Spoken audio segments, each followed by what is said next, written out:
सभी को नमस्कार। Let's start geography YouTube channel में एक बार पुनः आपका हार्दिक स्वागत है। तो आज हम बेसिकली पढ़ेंगे ज्वालामुखी टॉपिक के अंदर दूसरा भाग, जिसमें कल हमने ज्वालामुखी से क्या तात्पर्य है, ज्वालामुखी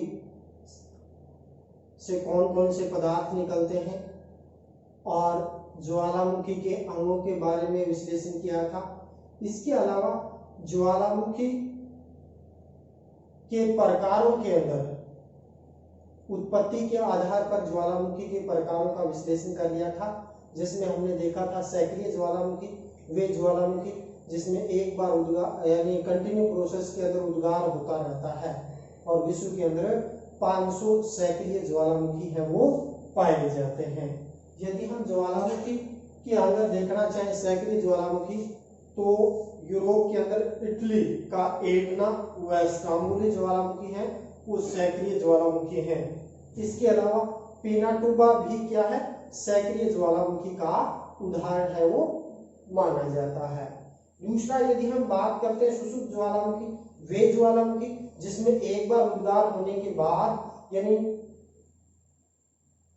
हजारों वर्षों तक उद्गार नहीं होता, फिर दोबारा पुनः उद्गार हो जाता है, तो वो यानी सुषुप्त ज्वालामुखी कहते हैं। जिसमें व्यूस्विस ज्वालामुखी है या क्रोकोटोआ ज्वालामुखी है, वो सुषुप्त ज्वालामुखी के उदाहरण है। व्यूस्विस ज्वालामुखी है वो 1691 के अंदर, फिर 1872, 1927, 2829 के अंदर उद्गार हो चुके हैं, और उसके बाद कोई उद्गार उसके अंदर नहीं हुआ है। इसी प्रकार मर ज्वालामुखी जिसमें एक बार उद्गार होने के बाद न तो हजारों वर्षों तक कोई लक्षण दिखाई देता और नहीं उद्गार होते हैं, तो वो यानी ज्वालामुखी मर्द ज्वालामुखी या शांत ज्वालामुखी कहते हैं। बर्मा का माउंट पोपा ज्वालामुखी भी यानी इसी का उदाहरण है। इसके अलावा ईरान का कोहे सुल्तान और देवबंद भी मर्द ज्वालामुखी के उदाहरण है। और उसके जो क्रेटर होता है ऊपर, यानी वर्षा का जल भर जाता है, तो क्रेटर झील का निर्माण इसके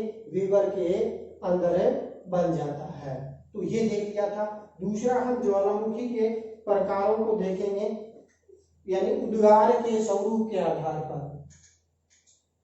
उद्गार के स्वरूप के आधार पर यदि हम ज्वालामुखी देखें तो उसको दो कैटेगरी के अंदर बांटा जा सकता है। तो उद्गार के स्वरूप के आधार पर यदि हम ज्वालामुखी देखें, उद्गार के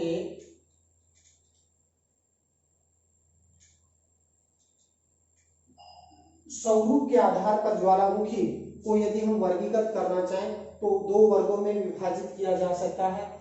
एक तो केंद्रीय उद्गार वाले ज्वालामुखी, दूसरा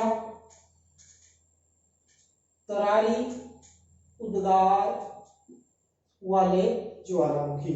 तो केंद्रीय उद्गार वाले ज्वालामुखी के अंदर क्या होता है, यानी एक ज्वालामुखी नली के माध्यम से लावा है वो निकलता है, और इसके अंदर लावा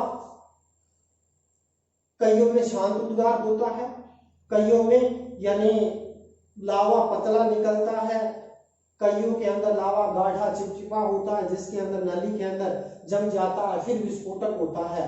तो जो केंद्रीय उद्गार वाले ज्वालामुखी है उसको लैक्रास मोदेने, लैक्रास महोदय ने 4 वर्गों के अंदर वर्गीकृत किया केंद्रीय उद्गार वाले। तो केंद्रीय उद्गार वाले ज्वालामुखी से तात्पर्य, यानी हमने जिक्र किया था कि ज्वालामुखी क्या है, ज्वालामुखी गोल या कुछ गोल आकार की चपटी नली है, जिसके माध्यम से पृथ्वी के आंतरिक भाग से विभिन्न प्रकार के ठोस गैस द्रव्य पदार्थ निकलते हैं। तो केंद्रीय उद्गार वाले ज्वालामुखी में एक नली के माध्यम से लावा निकलता है, कंकड़ निकलते हैं, गैसें निकलती हैं, और उसके अंदर विविधता होती है। कई विस्फोटक होते हैं, कई मुख्य रूप से क्या है, लावा शांत उद्गार होता है। तो उसी के आधार पर ज्वालामुखी को लैक्रास महोदय ने 4 वर्गों के अंदर विभाजित किया है, जिसमें एक आता है हवाई तुल्य ज्वालामुखी।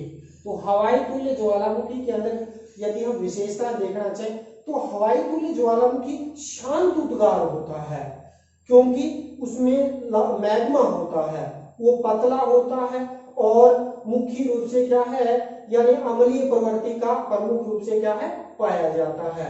और गैसों का दबाव होने के कारण, कम होने के कारण क्या है, लावा है वो प्रमुख रूप से क्या है, यानी पतला होता है। विखंडित पदार्थ है वो कम मात्रा के अंदर इसके अंदर प्रमुख रूप से क्या है, निकलते हैं, जिसके कारण शांत तरीके से क्या है, उद्गार प्रमुख रूप से निकलता है। कुछ मात्रा में जो यानी मैग्मा है के ठोस पिंड है वो वायुमंडल में अथाह ऊंचाई पर उछाल दिए जाते हैं, और वायु द्वारा रोक लेने के कारण क्या होता है, इसके अंदर यानी जो लावा के जो पिंड है वो आकाश में रोक लिए जाते हैं, और वो जब ऊपर नीचे आते हैं तो यानी जो केस होते हैं, केस की तरह है वो वायुमंडल में झूलते हुए दिखाई देते हैं। तो हवाई द्वीप में ऐसे ज्वालामुखी आते हैं, और हवाई द्वीप की एक देवी है पीली देवी, तो हवाई द्वीप के लोग इसको पीली देवी के केस के समान इसको मुख्य रूप से क्या है, मानते हैं कि पीली देवी के केस है वायुमंडल के अंदर लहरा रहे हैं। तो इस प्रकार के ज्वालामुखी हवाई द्वीप के अंदर प्रमुख रूप से ऐसे ये ज्वालामुखी आते हैं, इसलिए इस ज्वालामुखी को हवाई तुल्य ज्वालामुखी के नाम से जाना जाता है। तो हवाई द्वीपीय ज्वालामुखी इसको कहते हैं। दूसरा हम बात करते हैं स्ट्राम्बोली तुल्य ज्वालामुखी। जो स्ट्राम्बोली तुल्य ज्वालामुखी होता है वो हवाई तुल्य ज्वालामुखी की अपेक्षा यानी इसके अंदर यानी विस्फोटक थोड़ा तीव्र होता है, क्योंकि लावा होता है गाढ़ा हो जाता है, और कई बार इसकी नली के अंदर क्या हो जाता है, यानी लावा जम जाता है, जिसके कारण भयंकर विस्फोट के साथ क्या है, यानी लावा को उछाल दिया जाता है, जिसमें विखंडित पदार्थों की मात्रा भी ज्यादा होती है। बड़े बड़े चट्टानी टुकड़े ऊपर से उछलकर जब नीचे गिरते हैं तो ऐसे लगता है जैसे क्या बम का कोई विस्फोट हुआ हो।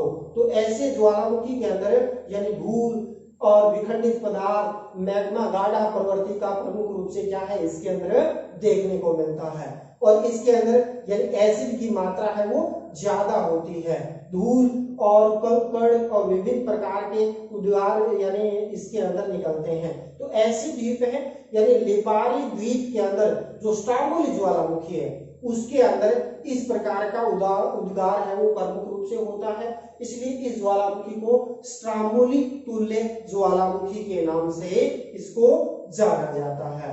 तो इसके अंदर यानी भूमध्य सागर के पास यानी मुख्य रूप से ऐसे उद्गार इस स्ट्राम्बोली ज्वालामुखी में होता है, इसलिए इस ज्वालामुखी को भूमध्य सागर का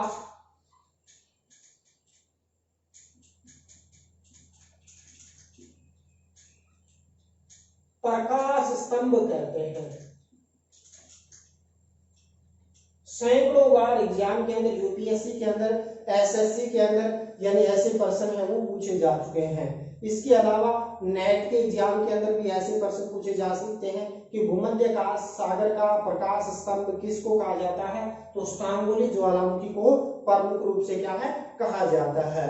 तो इसके बाद तीसरा यदि हम बात करते हैं वोल्केनो तुल्य ज्वालामुखी, तो वोल्केनो तुल्य ज्वालामुखी है, ऊपर दो ज्वालामुखी, इससे तीव्र विस्फोट भयंकर उद्गार के साथ प्रकट होती है, और निश्चित लावा गाढ़ा चिपचिपा होता है, जिसके कारण क्या होता है, ज्वालामुखी की नली के अंदर लावा जम जाता है। जब पुण्य उद्गार होता है तो विस्फोट के साथ ऊपर वाला भाग है वो उड़ा दिया जाता है, और जिसके कारण क्या है, वायुमंडल के अथाह मात्रा के अंदर यानी ज्वालामुखी मेघों का निर्माण हो जाता है। धूल के बादल हैं वो छा जाते हैं, और बादलों का आकार होता है यानी फूल गोभी के समान। फूल गोभी के समान क्या है, वायुमंडल के अंदर यानी बादल है वो छा जाते हैं। तो ऐसे ज्वालामुखी के अंदर यदि हम देखना चाहें तो यानी इसका नामांकन किसके आधार पर हुआ, भूमध्य सागर में स्थित जो लिपारी द्वीप का जो वोल्केनो ज्वालामुखी है उसके नाम पर इस ज्वालामुखी का नाम रख दिया वोल्केनो तुल्य ज्वालामुखी। तो इसको लिपारी द्वीप का वोल्केनो ज्वालामुखी के नाम पर वोल्केनो तुल्य ज्वालामुखी के नाम से जाना जाता है। तो इस प्रकार यदि हम देखना चाहें तो ये ऊपर दो ज्वालामुखी से थोड़ा यानी भयंकर विस्फोट इसके अंदर होता है। इसके बाद चौथा आता है पीलियन तुल्य ज्वालामुखी। तो पीलियन तुल्य ज्वालामुखी सबसे अधिक विस्फोटक भयंकर आवाज करता हुआ लावा निकलता है। लावा गाढ़ा चिपचिपा लसदार होता है, जिसके कारण उद्गार के समय ही यानी नली के अंदर कई बार लावा जम जाता है। जब पुण्य उद्गार होता है तो ऊपर वाला जो लावा है वो शंकु का ऊपरी भाग विस्फोट के साथ उड़ा दिया जाता है, जिसके कारण क्या है यानी ऐसे उद्गार प्रमुख रूप से तीव्रता से यानी होते हैं, भयंकर आवाज होते हैं। चारों में से सबसे खतरनाक ज्वालामुखी है यानी पीलियन तुल्य ज्वालामुखी। तो पीलियन तुल्य ज्वालामुखी के अंदर देखें तो 1902 के अंदर यानी पश्चिमी द्वीप समूह के मार्टिन द्वीप पर यानी ऐसा ज्वालामुखी तीव्र विस्फोट हुआ, और जिसके कारण क्या है यानी उसका 1/3 जो पहले वाला जो शंकु बना हुआ था वो यानी उड़ा दिया। इसके अलावा मैं बात करूं यानी 1883 में सुंडा जल डमरू मध्य के अंदर जो क्रोकोटोवा ज्वालामुखी में भी ऐसा उद्गार हुआ था, जिसके कारण क्या है यानी भयंकर विस्फोट हुआ और पूर्व का जो शंकु का 1/3 भाग है वो यानी विस्फोट के साथ उड़ा दिया गया। तो ऐसे ज्वालामुखी यानी मुख्य रूप से सर्वप्रथम मार्टिन द्वीप पर पीली ज्वालामुखी में ऐसा उद्गार 1902 में देखा गया था, इसलिए इस ज्वालामुखी को पीलियन तुल्य ज्वालामुखी के नाम से जाना जाता है। इसके अलावा यदि अन्य भूगोलवेत्ताओं ने एक और नाम दिया वेसुवियस तुल्य ज्वालामुखी। तो वेसुवियस तुल्य ज्वालामुखी है वो वोल्केनो तुल्य ज्वालामुखी के समकक्ष होता है। इसमें भी फूल गोभी के समान है, वो प्रमुख रूप से क्या है यानी वायुमंडल में बादल छा जाते हैं, और इसका प्रक्षेपण है सर्वप्रथम फिलिपीनी महोदय ने ऐसे ज्वालामुखी का प्रक्षेपण सर्वप्रथम किया। तो इस प्रकार के वेसुवियस तुल्य ज्वालामुखी को फिलिपीनियन प्रकार के ज्वालामुखी के नाम से भी जाना जाता है। तो ये तो गए केंद्रीय उद्गार वाले ज्वालामुखी, जिसमें हवाईन तुल्य ज्वालामुखी, स्ट्राम्बोली तुल्य ज्वालामुखी, वोल्केनो तुल्य ज्वालामुखी, और पांचवा देखें तो इसके अंदर यानी चौथा पीलियन तुल्य और पांचवा वोल्केनो तुल्य ज्वालामुखी के नाम से जाना जाता है। इसके बाद यदि हम दूसरा देखना चाहें दरारी उद्गार।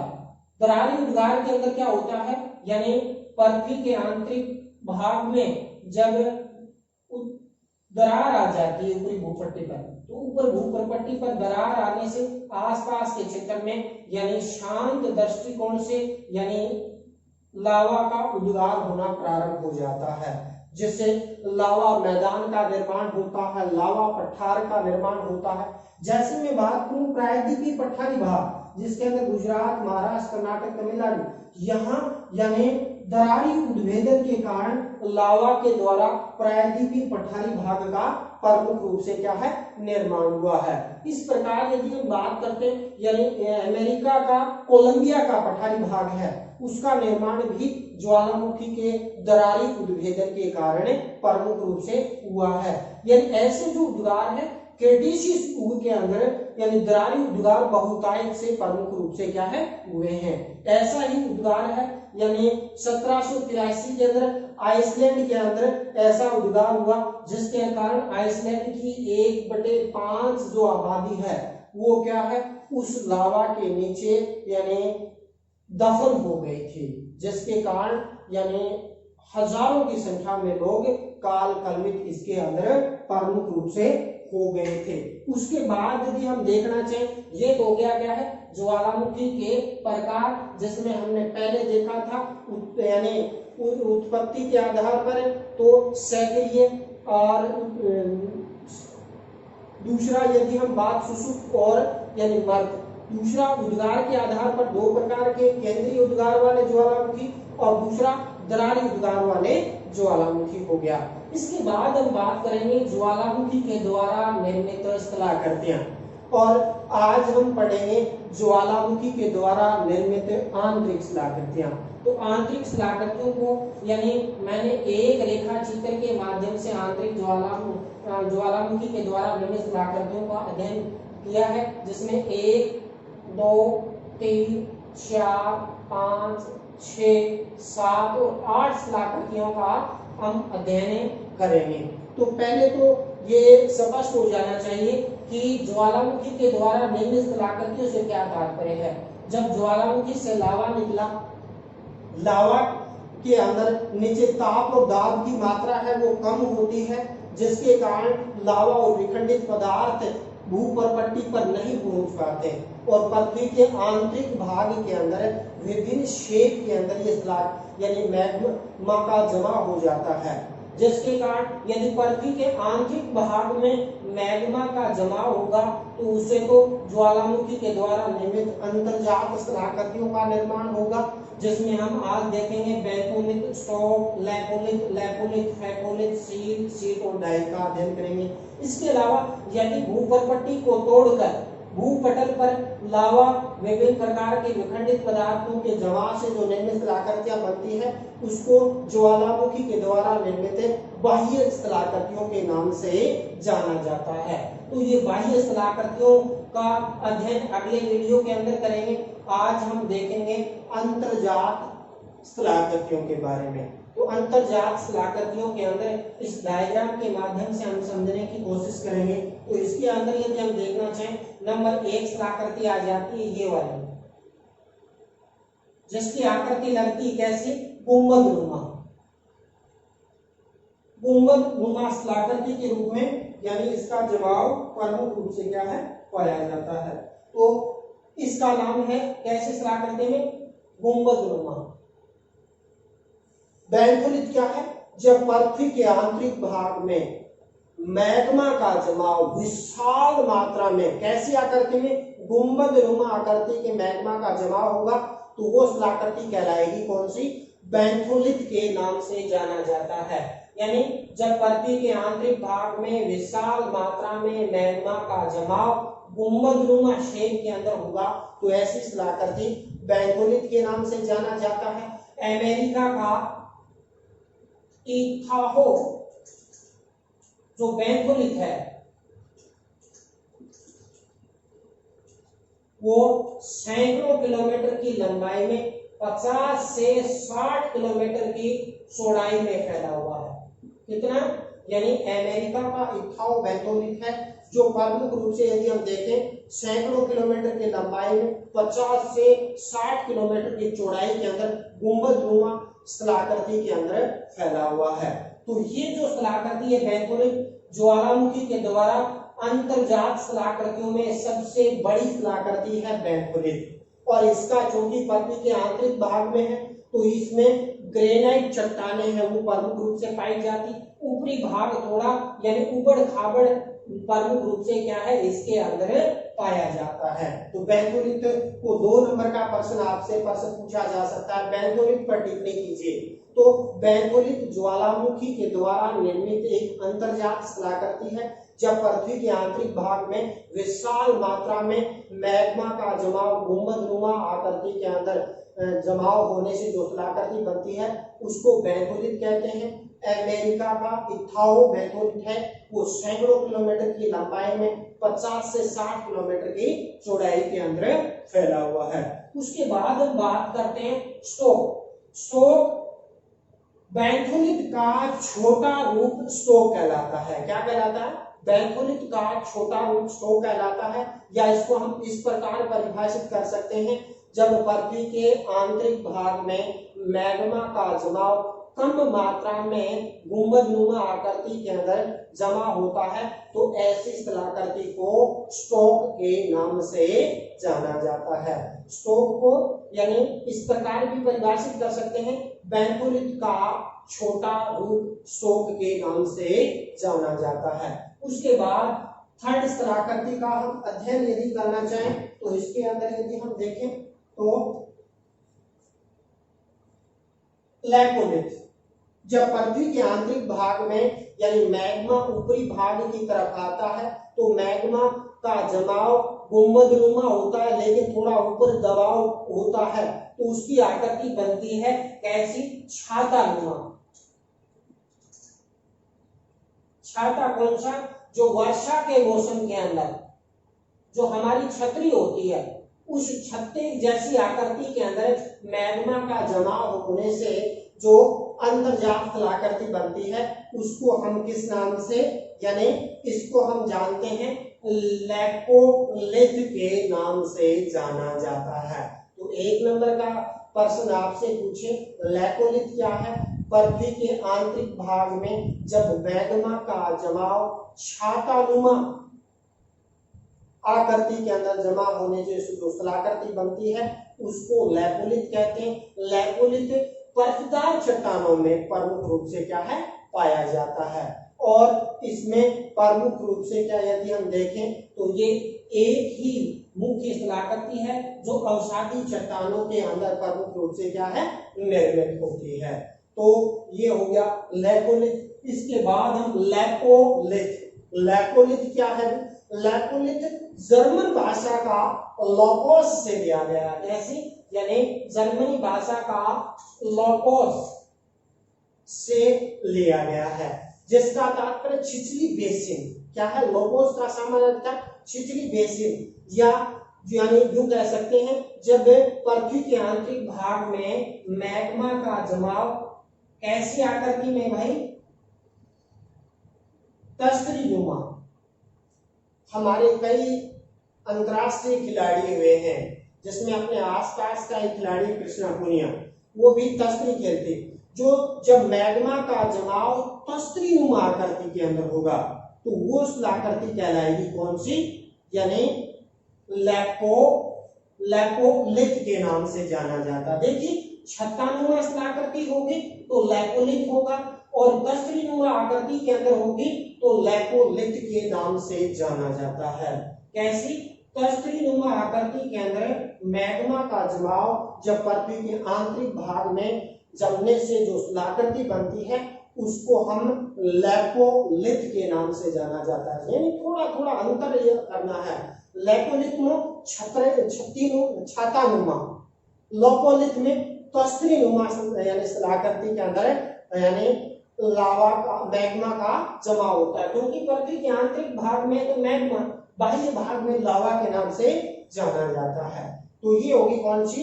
लैकोलिथ। और लैकोलिथ के उदाहरण भारत के अंदर झारखंड राज्य के अंदर छोटा नागपुर का जो पठारी भाग है वहां लैकोलिथ के उदाहरण है वो प्रमुख रूप से देखने को मिलते हैं। इसके बाद आती है फैकोलिथ। फैकोलिथ के अंदर यदि हम बात करते हैं पृथ्वी के आंतरिक भाग में क्या होगी? कठोर और मुलायम चट्टानें होगी। तो कठोर जैसे ये कोई कठोर चट्टान है, ये मुलायम चट्टान को ज्यादा काटते हैं, कठोर को कम काटा है। मुलायम चट्टानों, कठोर चट्टानों के अंदर मैग्मा का जमाव जब लहरदार आकृति के अंदर मैग्मा का जमाव होने से जो स्थलाकृति बनती है उसको फैकोलिथ के नाम से जाना जाता है। तो 2 नंबर का प्रश्न पूछा है तो फैकोलिथ ज्वालामुखी के द्वारा निर्मित अंतर्जात स्थलाकृति है, एक लाइन के लिए बन जाती है। और जब मैग्मा का जमाव कठोर और मुलायम चट्टानों में मैग्मा को फेंका जाता है, या यूं कहें मैग्मा का जमाव लहरदार आकृति के अंदर कठोर और मुलायम चट्टानों में मैग्मा का जमाव होगा तो ऐसी स्थलाकृति फैकोलिथ के नाम से जाना जाता है। और फैकोलिथ के अंदर यदि हम देखना चाहें तो इसके अंदर यानी जो आकृति है वो लहरदार आकृति के अंदर बनता है, तो ऐसी स्थलाकृति को फैकोलिथ के नाम से जाना जाता है। बिहार के अंदर फैकोलिथ के उदाहरण है वो देखने को मिलते हैं। इसके बाद नेक्स्ट स्थलाकृति आ जाती है शीट और डाई। इनमें थोड़ा थोड़ा डिफरेंस है। देखिए पृथ्वी के अंदर 2 प्रकार की चट्टानें, एक तो लंबवत चट्टानें पाई जाती है, दूसरा क्षैतिज चट्टानें पाई जाती है। जब पृथ्वी के आंतरिक भाग में विशाल मात्रा में मैग्मा का जमाव कैसी आकृति में भाई? क्षैतिज चट्टानों में मैग्मा का जमाव होगा तो वो शिलाकृति कहलाएगी शील। क्या कहलाएगी? शील। और शील कुछ मीटर से लेकर सैकड़ों मीटर मोटे होते हैं, 1 मीटर यानी कई किलोमीटर तक, यानी इसके अंदर लंबाई में ये फैले होते हैं। इसके उदाहरण भी भारत में बिहार राज्य में, यानी इसके उदाहरण देखने को मिलते हैं छोटा नागपुर के पठार के अंदर। और जब शीट क्या है? शीट का छोटा रूप शीट है। जिस प्रकार हमने देखा बैंकोलिक का छोटा रूप क्या है भाई? स्टॉक है। क्या है? स्टॉक। तो उसी प्रकार शीट को हम इस प्रकार परिभाषित कर सकते हैं, जब पृथ्वी के आंतरिक भाग में मैग्मा का जमाव क्षैतिज अवस्था में कम मात्रा में मैग्मा का जमाव होगा तो वो शील का निर्माण होगा। और शील के अंदर देखें तो कुछ सेंटीमीटर से लेकर यानी कुछ मीटर तक इसकी मोटाई होती है और लंबाई यानी प्रमुख रूप से क्या कई मीटर तक इसकी लंबाई होती है। तो शील का छोटा रूप शील को किस प्रकार परिभाषित करेंगे? जब पृथ्वी के आंतरिक भाग में विशाल मात्रा में मैग्मा का जमाव कैसी क्षैतिज चट्टानों में मैग्मा का जमाव होगा तो वो शिलाकृति कहलाएगी शील। शील का छोटा रूप क्या कहलाता है? शीट के नाम से जाना जाता है। अब हम देखें डाइक, यानी पृथ्वी के आंतरिक भाग में मैग्मा का जमाव कैसी लंबवत चट्टानों में होगा। लंबवत चट्टानों में मैग्मा का जमाव होगा तो डाइक कहलाएगा, क्षैतिज होगा तो शील कहलाएगा। तो शील और डाइक में थोड़ा सा डिफरेंस है। शील के अंदर विशाल मात्रा में मैग्मा का जमाव क्षैतिज चट्टानों में होगा, डाइक में लंबवत चट्टानों में मैग्मा का जमाव होने से जो शिलाकृति मिलती है उसको डाइक के नाम से जाना जाता है। तो इस प्रकार ज्वालामुखी के द्वारा निर्मित अंतर्जात शिलाकृतियां हमने देखी। इसको एक बार पुनः रिपीट कर देता हूं। जब पृथ्वी के आंतरिक भाग में विशाल मात्रा में मैग्मा का जमाव गुंबद नुमा या मेहराब नुमा शिलाकृति के अंदर मैग्मा का जमाव होगा वो शिलाकृति बैथोलिक कहलाएगी। अमेरिका का इथाओ बैथोलिक है जो सैकड़ों किलोमीटर की लंबाई में 50 से 60 किलोमीटर की चौड़ाई के अंदर फैला हुआ है। इसके बाद हम बात करते हैं स्टॉक। बैंकोलिक का छोटा रूप स्टॉक कहलाता है। लैकोलिक जब पृथ्वी के आंतरिक भाग में कैसी आकृति में छाता नुमा, वर्षा ऋतु के अंदर जो छाता का उपयोग हम वर्षा से बचने के लिए करते हैं तो ऐसी शिलाकृति जब पृथ्वी के आंतरिक भाग में मैग्मा का जमाव से बनती है वो शिलाकृति कहलाती है लैकोलिक। फिर आता है फैकोलिक। तो फैकोलिक के अंदर जब पृथ्वी के आंतरिक भाग में मैग्मा का जमाव तस्त्री नुमा, अपने स्टार खिलाड़ी को याद रखना अपने आसपास के, कृष्णा पुनिया क्या खेलती है? तस्त्री खेलते थे। तो ऐसी जिस शिलाकृति के अंदर जब मैग्मा का जमा होगा तो वो शिलाकृति लैकोलिक के नाम से जानी जाती है। इसके बाद हम बात करते हैं फैकोलिक। फैकोलिक के अंदर क्या होता है? जब मैग्मा का जमाव कठोर और मुलायम चट्टानों में जमा होगा तो कठोर चट्टानों को कम काट पाएगा, मुलायम को ज्यादा काट देगा, कठोर को, तो आकृति बन जाएगी कैसी? लहरदार आकृति में मैग्मा का जमाव होने से जो शिलाकृति बने वो क्या कहलाई? फैकोलिक के नाम से जाना जाता है।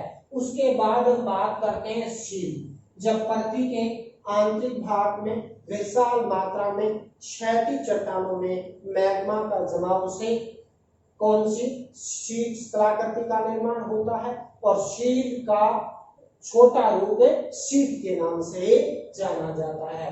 डाइक जब पृथ्वी के आंतरिक भाग में मैग्मा का जमाव कैसी? लंबवत चट्टानों में मैग्मा के जमाव से जो शिलाकृति बनती है वो डाइक के नाम से जाना जाता है। तो इस प्रकार आज हमने ज्वालामुखी के अंदर उद्गार के स्वरूप के आधार पर ज्वालामुखी देखी। केंद्रीय उद्गार वाले ज्वालामुखी और दरारी उद्गार वाले।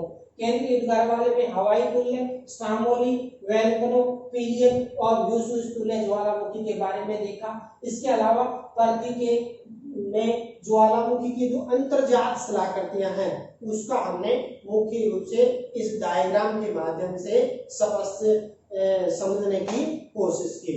तो मेरा उन विद्यार्थियों से रिक्वेस्ट है, क्या ये टॉपिक समझ में आ रहे हैं, नहीं आ रहे हैं तो कौन सा यानी आपको समझ में नहीं आया, कमेंट बॉक्स के माध्यम से आप इनका उत्तर ले सकते हैं, या जो जूम ऐप के माध्यम से ऑनलाइन क्लासें हैं उसके माध्यम से भी आप इसका उत्तर आप पूछ सकते हो। इसके अलावा यानी हम बात करते हैं अगले वीडियो के अंदर, हम ज्वालामुखी के द्वारा निर्मित बाह्य शिलाकृतियां के बारे में हम देखेंगे, जिसमें शंकु, परिपोषित शंकु, कॉल्डेरा, क्रेटर, ज्वालामुखी पर्वत, पठारों के बारे में विस्तार से अध्ययन करेंगे। इसके अलावा हम देखेंगे कि विश्व में ज्वालामुखी का जो क्षेत्र है, जो पेटियां हैं, प्रशांत महासागरीय पेटी,